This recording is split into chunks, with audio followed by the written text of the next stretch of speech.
Welcome to Stonington Free Library and to the 10th annual Connecticut Author Trail event. And sadly, Chris Schultz, who started this and has kept it going, is not here tonight, but I'm going to give the shout out for her that I wrote down, because it is amazing that she has kept it going all this time. And every year we hear from her and she starts again. So anybody who sees her, please tell her we miss her tonight, and she's done an amazing job, because it is a very special book and author event, and it widens our horizons. It brings new visitors, all of you, to our libraries, gives opportunities to Connecticut authors, and actually it is a lot of fun. We always look forward to this event. So I hope everyone has put a raffle ticket in the jar, because there'll be a drawing at the end. If you haven't, put up your hand and we'll make sure. No? Okay. And if you want your passport stamped, we can still do that if that hasn't happened. So it is my great pleasure to welcome our Connecticut author tonight, Professor Gail MacDonald. She's an associate professor in residence in the journalism department of the University of Connecticut-Storrs, a former reporter at the Day newspaper in New London. She's published many articles in numerous newspapers and magazines, and we are very fortunate to have Gail with us this evening to talk about her book about the Gilded Age financier and philanthropist Morton F. and the huge and lasting impact that he made on the Connecticut Shoreline community. And I can say it is a fascinating read. I couldn't put it down. And I can't wait to hear what Gail has to say about this larger-than-life character. So Gail will be signing our books afterwards. So enjoy some refreshments, the air conditioning, and good conversation. Gail, thank you for being with us this evening.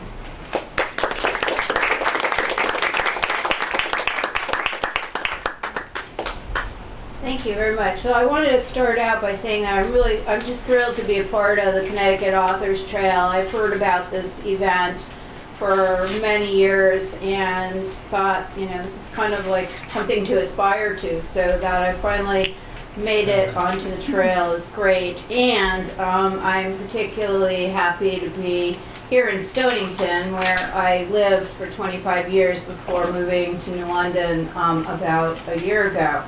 So thanks very much for that.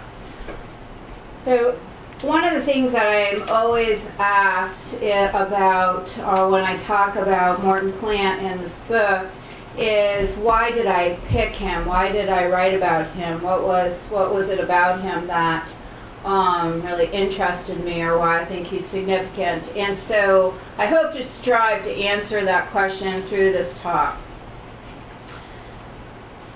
Morton Plant traded his New York City townhouse to famed jeweler Cartier for a $1 million string of pearls that had caught his wife's eye.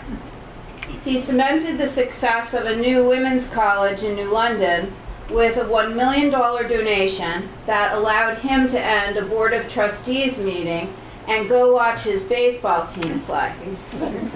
After his son was injured in an automobile accident and he couldn't find suitable health care locally, he pledged enough money to make possible the establishment of the Clearwater, Florida hospital that still bears his name.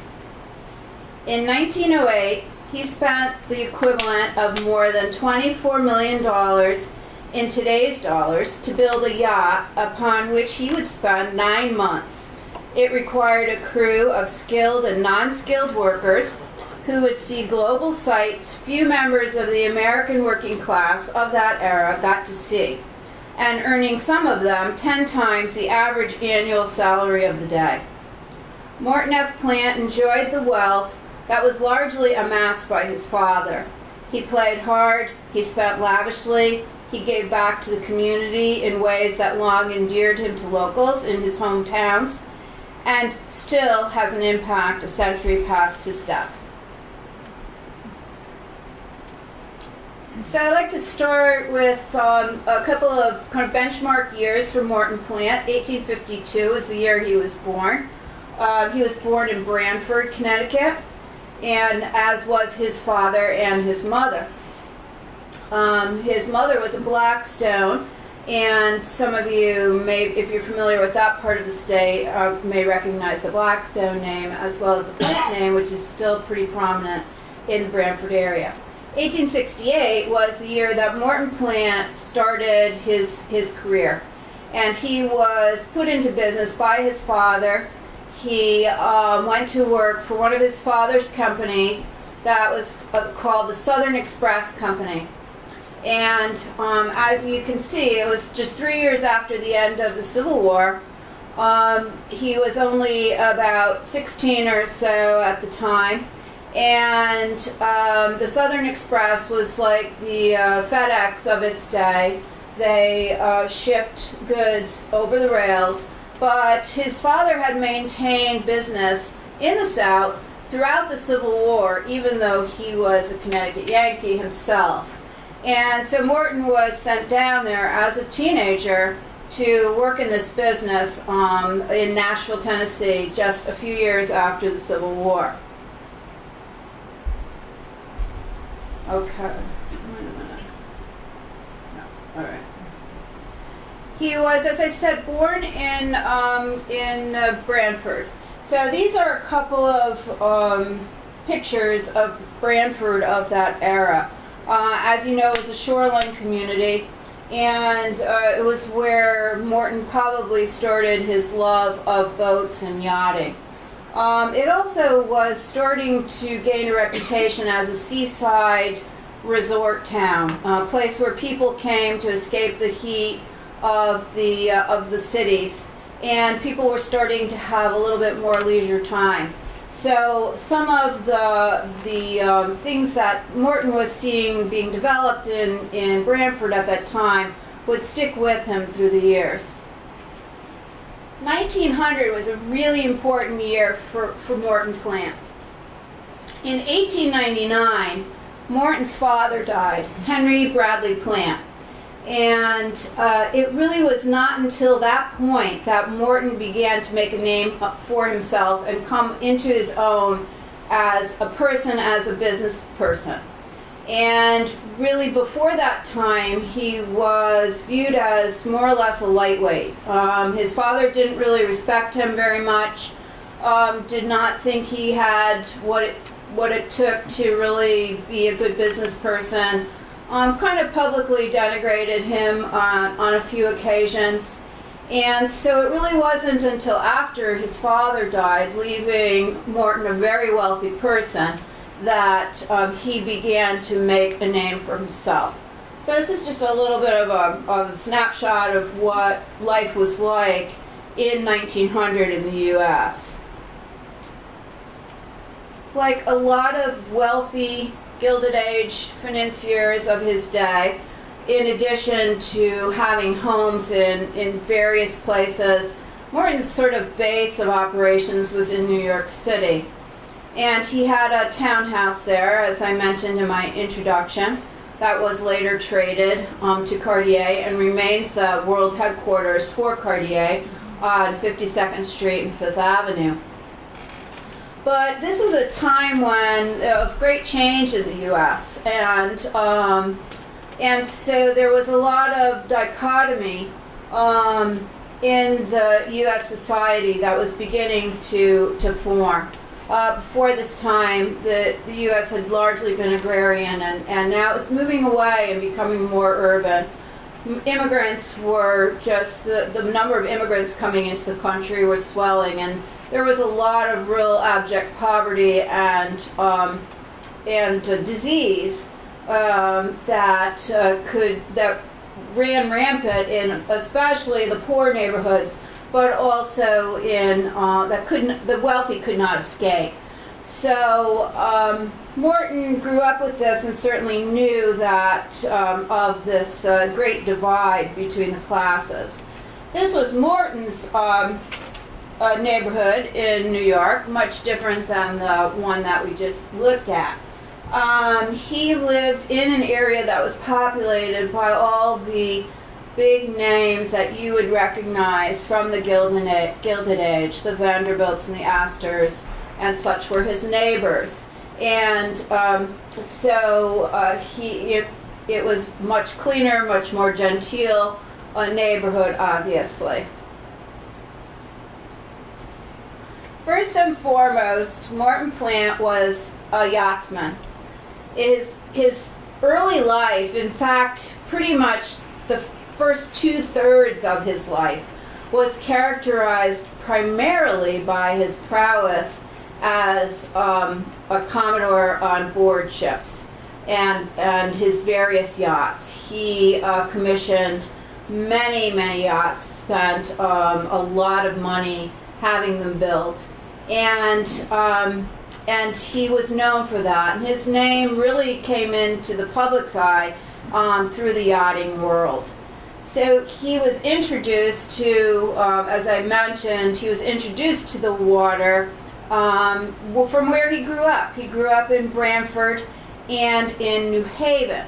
Now, his parents spent a lot of time in the South. His father was a business person who was building railroads and steamship lines throughout the southeast part of the country.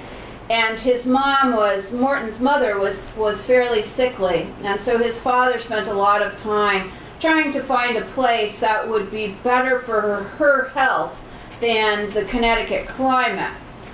So Morton often was left with his grandparents. And one set of grandparents lived in New Haven and one lived in Branford. And that's primarily where he grew up. It was estimated that he only saw his father maybe 2 weeks out of any given year when he was a child, and his mother died when he was only about 8 years old. Around 1900, when 1902-03, just after his father's death, Morton started spending more time in southeastern Connecticut. And he saw a lot of opportunity in southeastern Connecticut to contribute in a lot of ways, and also to build businesses because this still was largely an undeveloped area at that time. Certainly we had our villages and there was a base of population, but it was still fairly cut off, fairly isolated. And Morton was attracted to both the water on one hand and the amount of undeveloped land on the other that could both of which could serve his interests. So this is a picture of New London around 1900, 1905.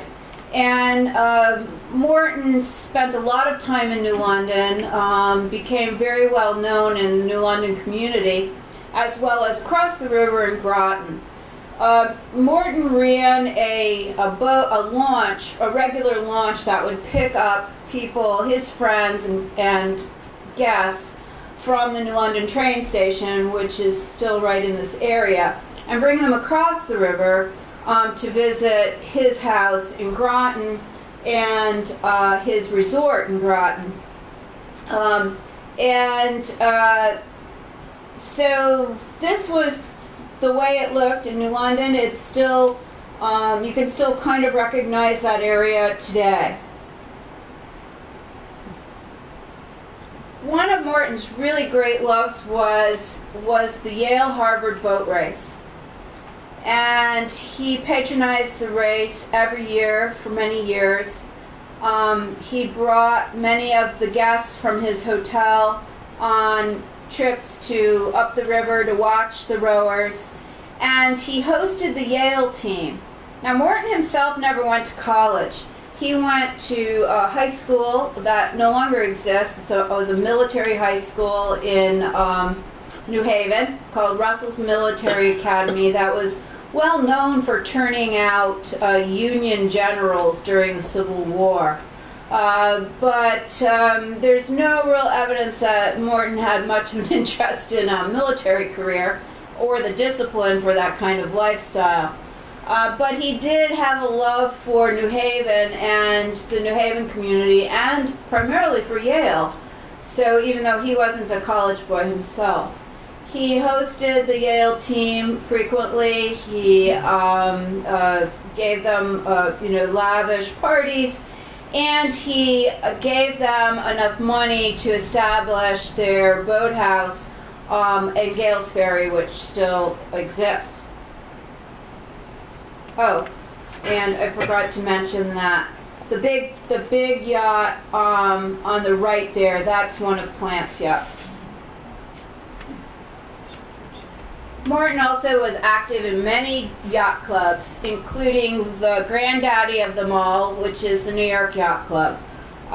He was head of the one of the substations of the New York Yacht Club, which at that point was in New London.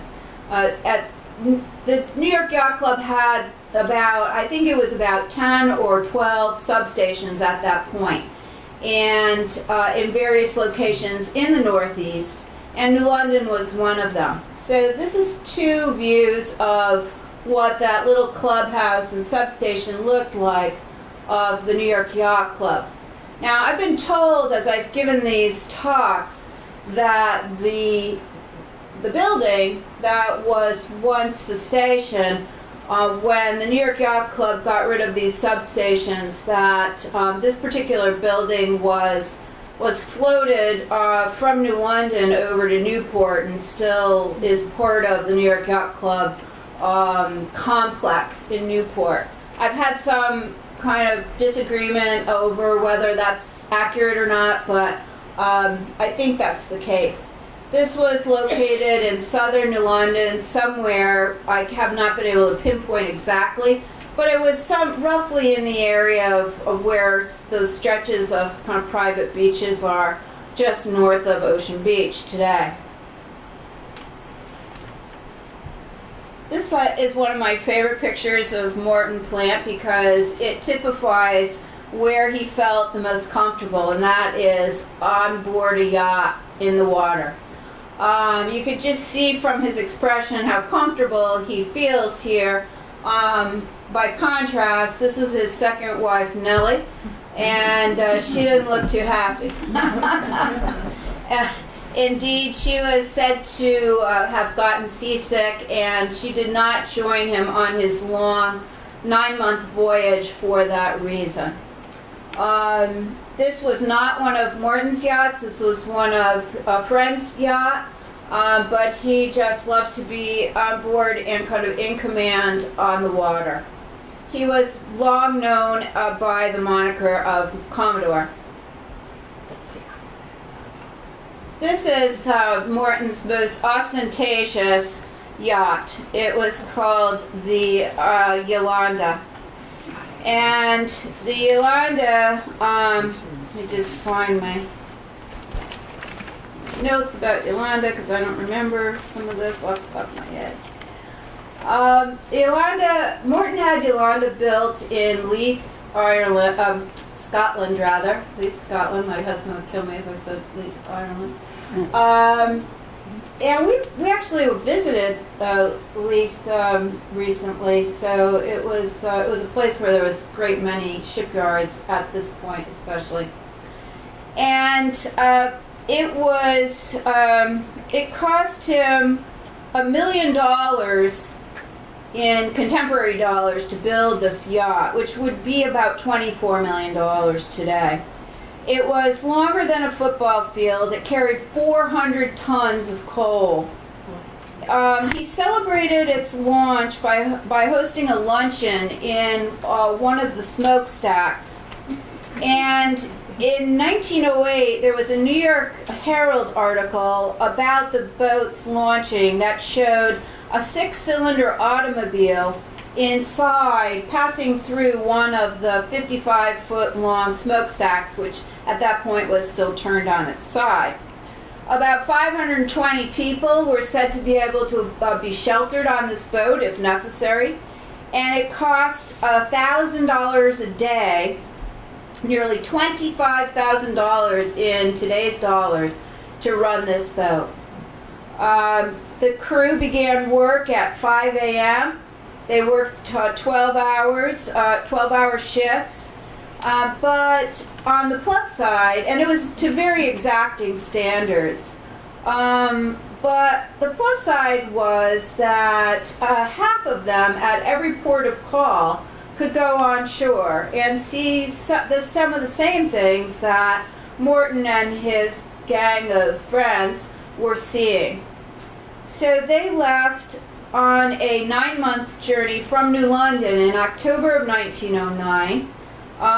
You can imagine that leaving and crossing the Atlantic in October might have been a little iffy, and it was.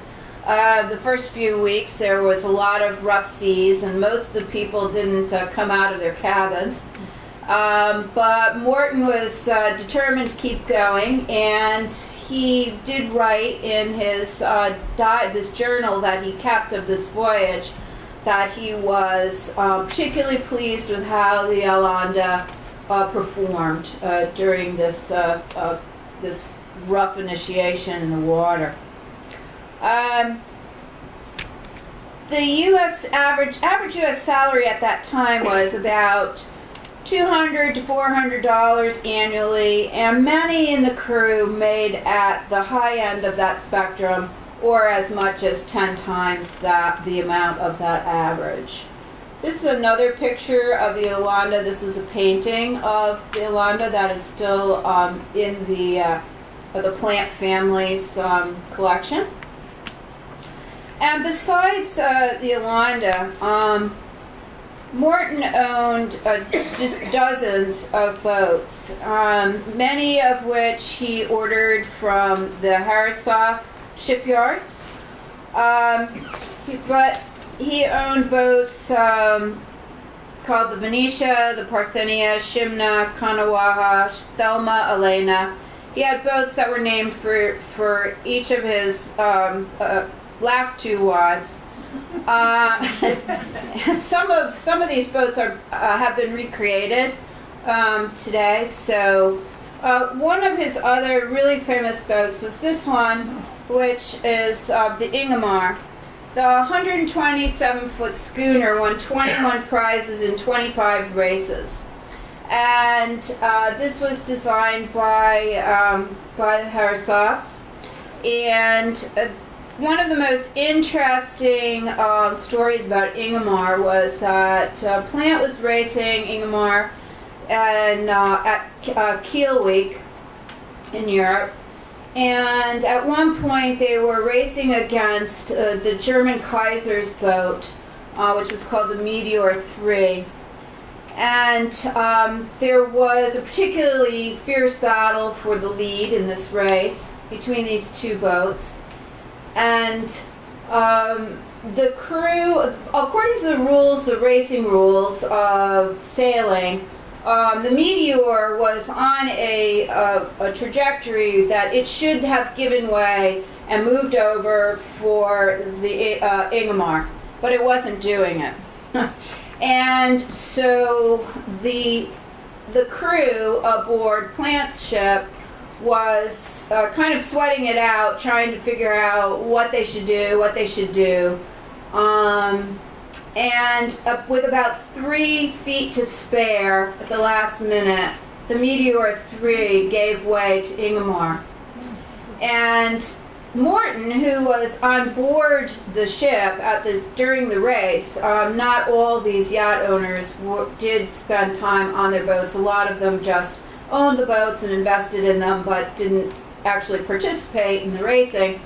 But Morton was on board at this time, and he was said to be standing inside one of the hatchways with a cigar clamped between his teeth and his Panama hat kind of poking up above the hatchway.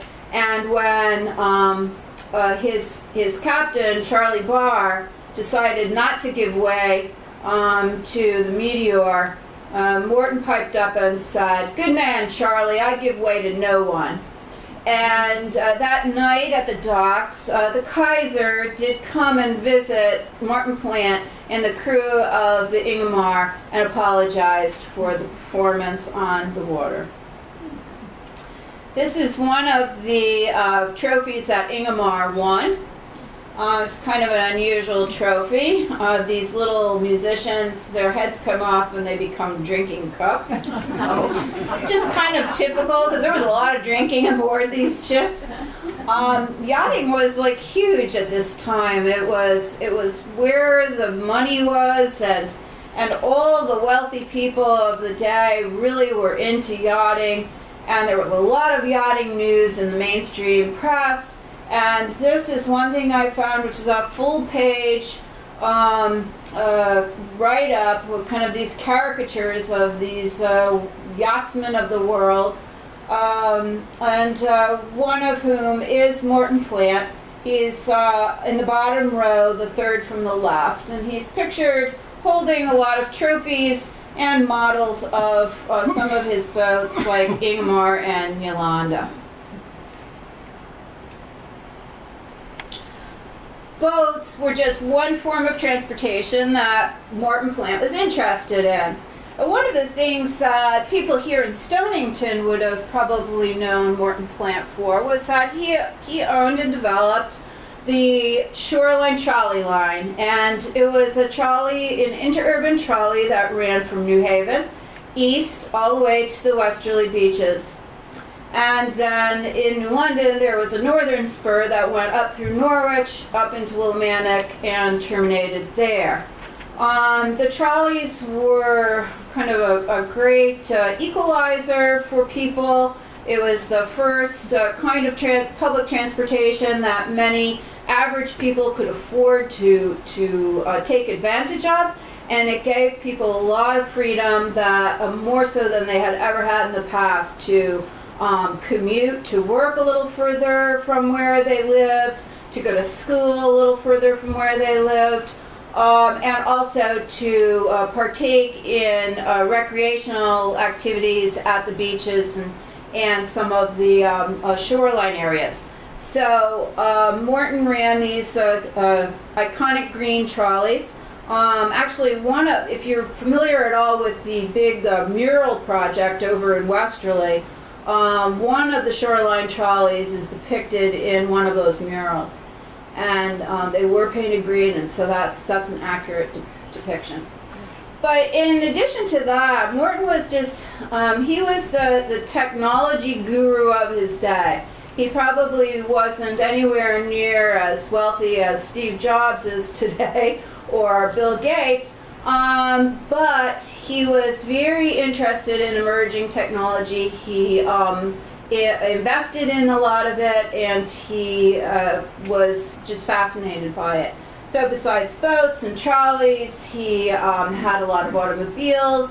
He supported the spread of automobiles by building roads and often offering municipalities like matching funds to build roads.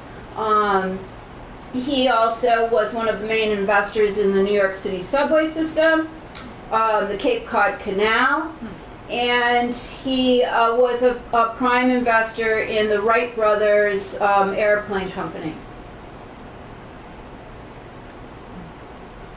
One thing that Morton learned from his father was that one of the ways that you get the public to use your modes of transportation is to provide them with places to stay along the way.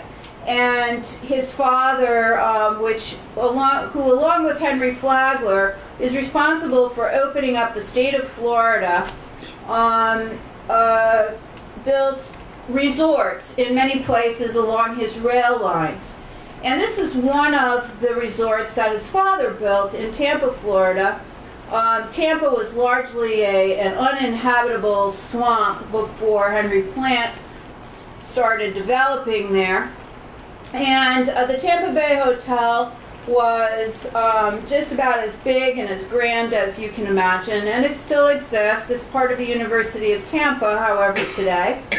And it never was particularly profitable and quickly became sort of a white elephant, but it still was attracted to many famous people of the day, including it was the place where Teddy Roosevelt and his Rough Riders camped out on the grounds of the Tampa Bay Hotel before they shipped off to Cuba for the Spanish-American War.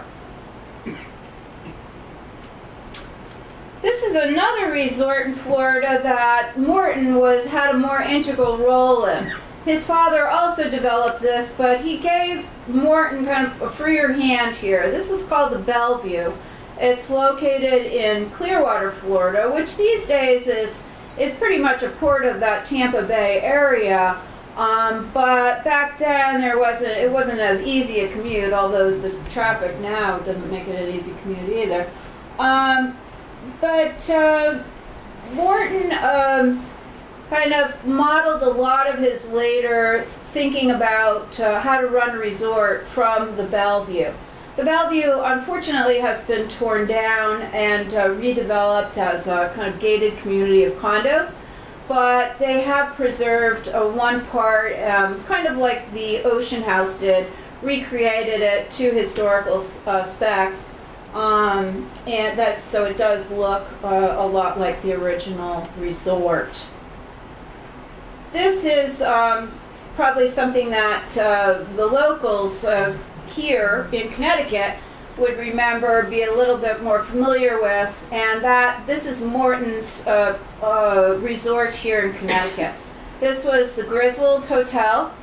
It was located in Groton. Although it says New London, I know, but everything was always identified as New London, even when it was in Groton, because that's where the post office was, apparently.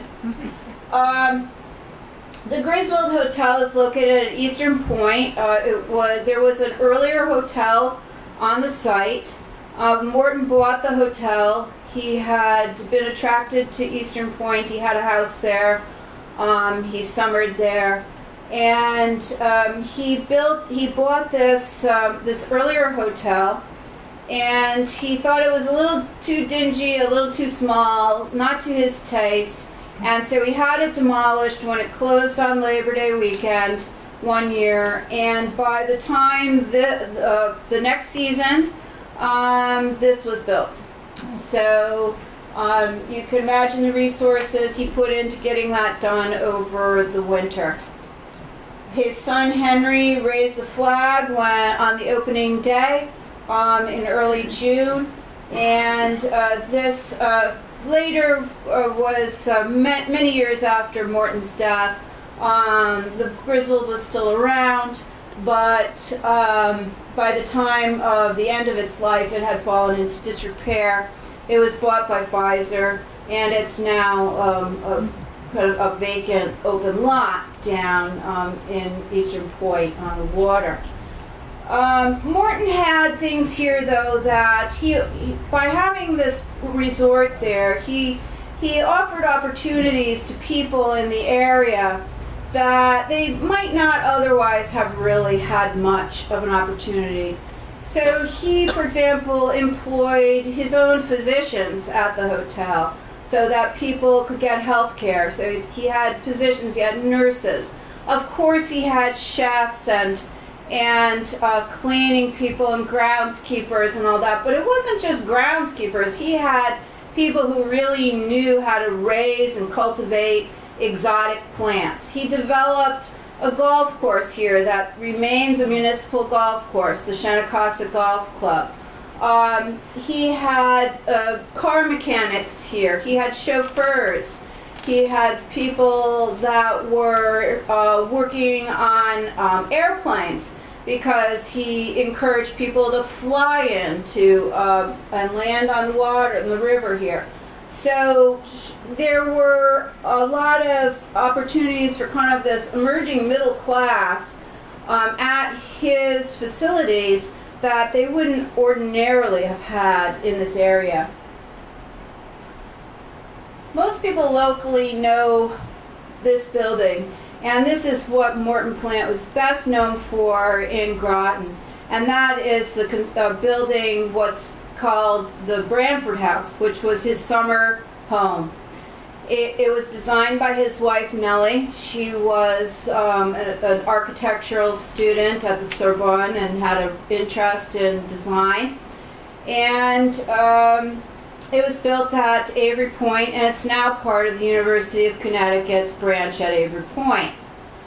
It was occupied by the plants for probably an average of a month or two a year, no more than that. But it was, besides the house and the people that he needed to operate the house, which was about 50 people year-round, he had an adjacent farm. This was a period when a lot of people were very concerned about the demise of agriculture in Connecticut. And Morton Plant very much, and some other people like him, Mr. Haley, some of you may be familiar with that name because of Haley Farm, which is now State Park in Groton. But they developed these, what we would probably call gentlemen's farms, but they were much more than that.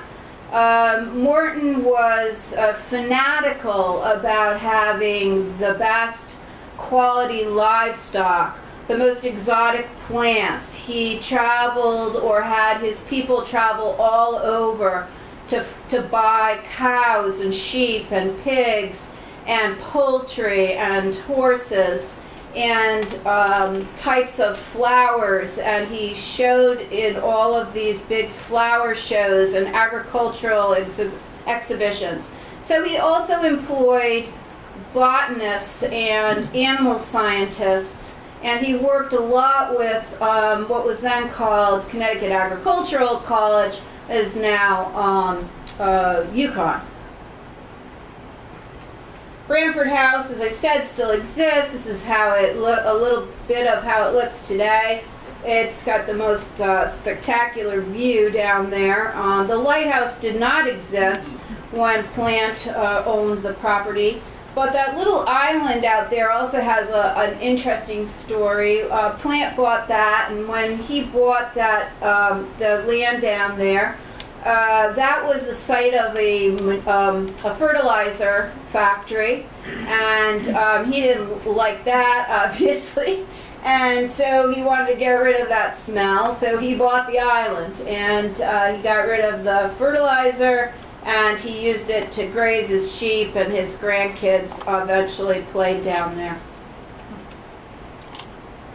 Oh, I put this slide in the wrong place. Sorry about that. So this is how a little piece of how the Branford House looks inside today. It's still used for special events. How it looked back then. One of the slides of how it looked back then. This was part of his greenhouses. There were elaborate gardens outside. This is a picture of how it looked when they were building the house. Morton imported a whole crew of Italian stone masons to build the house. So it was one of the earliest communities of Italians in this area. And there's not much information about whether or how much he might have interacted with these workers. But we do know that he respected them a lot because he gave enough money to establish the first Catholic church in Groton, which is a Sacred Heart Church today. And, okay. So, I talked a little bit about the agriculture and his interest in that. And the reason that I have a picture of airplanes and the airport is that this area that is now Groton New London Airport was all Morton Plant's property. So his horses and cows grazed in these fields all the way down to where there's now runways. And he also raised all kinds of crops that supplied vegetables for the hotel and for the Branford House.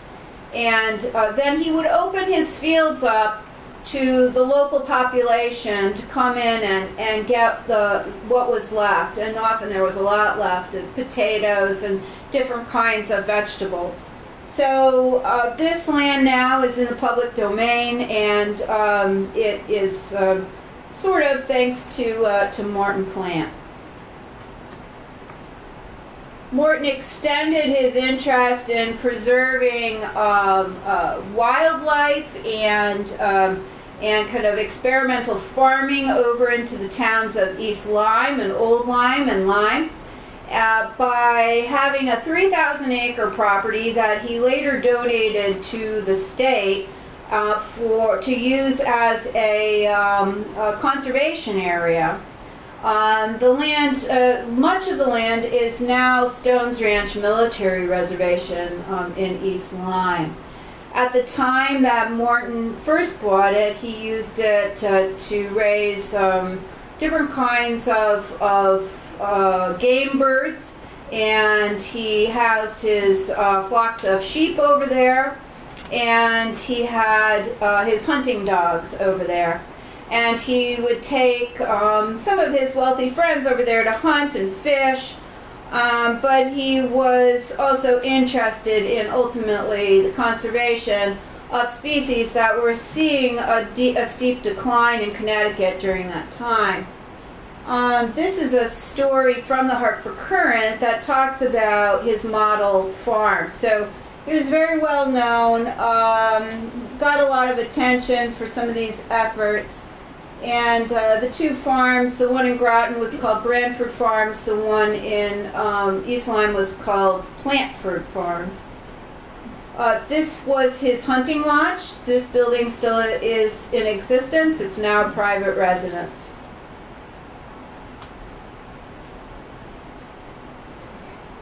I think that Morton Plant's biggest contribution to the public, and his longest lasting one, was the contribution that he made that ultimately established Connecticut College. So Connecticut College in New London was established in 1911. There was, at that time, there had been an elimination of the ability for women to earn a 4-year baccalaureate degree in the state of Connecticut. They could get technical degrees, they could get teaching degrees, but they, and you know, it was a lot different than as far as what a teaching degree entailed. But a 4-year baccalaureate degree had been taken out of their grasp when Wesleyan stopped admitting women in the early 1900s. After that time, there was a big push by a group primarily of women, educated women, who wanted to establish a college for women in Connecticut. And there was a lot of public enthusiasm for this effort. A lot of towns wanted the college located in their towns. Ultimately, New London was a successful place. They had a lot of public fundraising. Initially, Morton Plant gave about $25,000 to the initial round of fundraising. And then they asked him to serve on their board of trustees. So the college, the land was given. They had the state had told them that this was a place they could establish this, but they did not have enough money to keep the college going. So they kept trying to figure out how they were going to get the funds that were actually going to allow them to pay faculty members, pay staff members, house the students, build the buildings. And that was what was missing here. So Morton Plant was attending these trustees meetings, and they were going on and on at every meeting about fundraising and where are they going to get the money and wringing their hands over it. And Morton did have a baseball team that he owned, and he loved baseball. They played in New London. It was a minor league team. Minor league baseball was a much bigger thing in those days than it is now. And whenever the team was playing their home games, Morton tried to be there to watch them. So he knew that his team was due to play this afternoon of this meeting, and he was looking at the clock and saying, "Hope, when are we going to wrap this up?" And finally he said, "Excuse me, can I interrupt here and just say, if I pledge $1 million, can we end this meeting and get on with the establishment of the school?" And they said, "Yep, I think so." So he indeed did give them another $1 million, and that was really what cemented the success of the establishment of the college. So in addition to the $25,000 he gave initially, he gave that. He also gave money to build the first two of the first 3 buildings that comprised the campus. They were named after his parents, so there was Blackstone Hall and Plant Hall. They still are there today. So this is how Connecticut College looked when it was brand new. Wasn't a particularly inviting place. And this is how it looks today. In addition, Morton put a lot of money in his will that also went to the college later. In addition to that, he also had a soft spot for hospitals and healthcare facilities, saw the need for that. And I told the story earlier about his son being injured in Florida. His son was apparently a big drinker and had quite a few accidents. But one in which he was fairly seriously injured. There was no local health care. Morton had a trainload of physicians and nurses come down to Florida and stay on the grounds of the Bellevue while they nursed his son Henry back to health.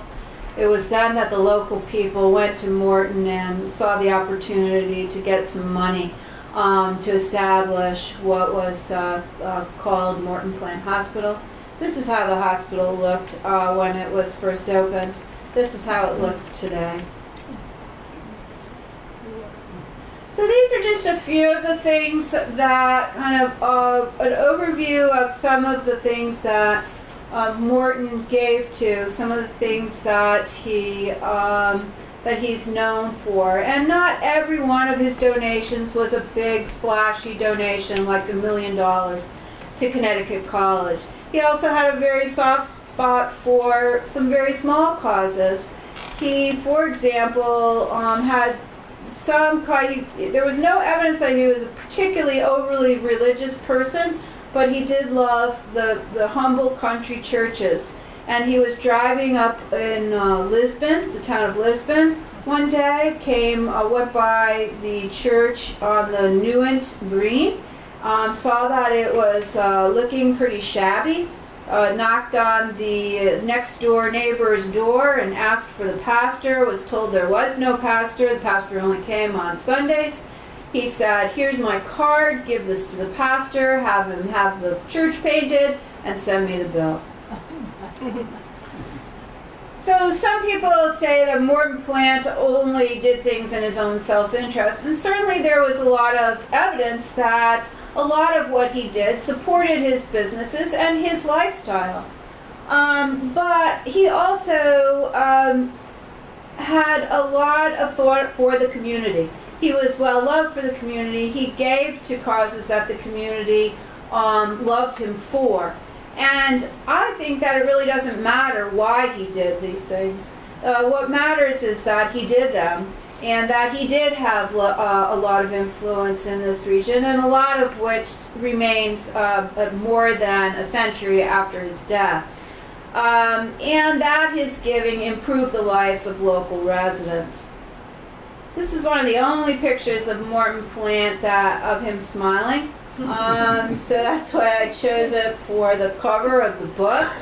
But we do know that Morton Plant's heart was in southeastern Connecticut, at the Connecticut shoreline. He chose to be buried in New London. This is his grave at Cedar Grove Cemetery, and his second wife was buried there, and his son was buried there. So I'd be happy to answer any questions you might have about Morton Plant or anything else. A lot of times people like to ask about his private life, which was pretty interesting too. Anything? You mentioned early on a picture that belonged to the Morton family estate. Are there heirs now still around? Yes, there are his great-granddaughters. He only had one legitimate son, and then he had one adoptive son. And there is some evidence that he might have had other children out of wedlock, but we don't know. So his legitimate heirs, there are some that's still alive, and they would be his great-granddaughters and great-great-grandchildren. One of whom does live in Connecticut, in Greenwich. One lives, I think, on the West Coast somewhere. But the one who lives in Greenwich was very, very helpful to me in my research and sharing a lot of the family pictures. Yes, sir. Based on that picture you got up there, out of curiosity, is he buried above ground? I don't know. I don't think so. There's a lot of these kinds of monuments at Cedar Grove from that era. That was an era when a lot of people, like the big kind of monuments and cemeteries became like sort of parks where people would go on a Sunday with a picnic lunch and kind of stroll around. It seems a little weird to us today, but that is what they did.